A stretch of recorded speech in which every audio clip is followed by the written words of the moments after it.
বিন্নাবাইদ শহীদুল্লাহ বুয়া এতিমখানার মান উন্নয়নে মতবিনিময় সভা। নরসিংদী জেলা বেলাবু উপজেলার বিন্নাবাইদ গ্রামে অবস্থিত মাদ্রাসাই জামিউল উলুম ও শহীদুল্লাহ বুয়া হেফজুল কোরআন এতিমখানার মান উন্নয়নে এক মতবিনিময় সভা অনুষ্ঠিত হয়েছে।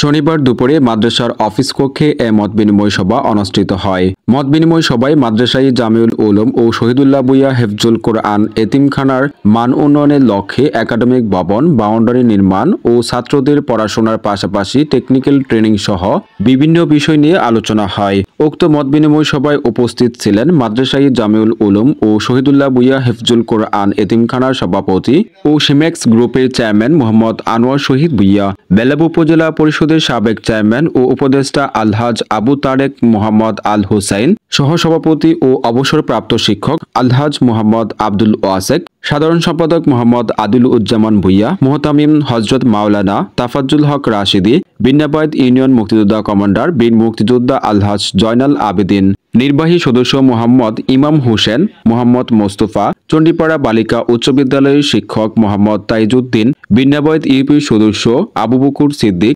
অবসরপ্রাপ্ত সেনা সদস্য মোহাম্মদ রফিকুল ইসলাম সহ কার্যকরী কমিটির নির্বাহী সদস্যবৃন্দ ও ছাত্র শিক্ষক এলাকাবাসী উপস্থিত ছিলেন। আমাদের কোরআন শিক্ষা তো আমাদের চলমান থাকবে। হেফজুল কোরআন এতিমখানা এখানে কিন্তু আমরা আজকালকার সময় উপযোগী করার জন্য টেকনিক্যাল যে এডুকেশন, প্রফেশনাল এডুকেশন সেটার উপর আমরা জোর দিব, যাতে আমাদের এখান থেকে যে ছাত্ররা বেরোবে তারা যাতে তাদের ভবিষ্যতে আয় রোজগারের ব্যাপারে সুযোগ সুবিধা পায়।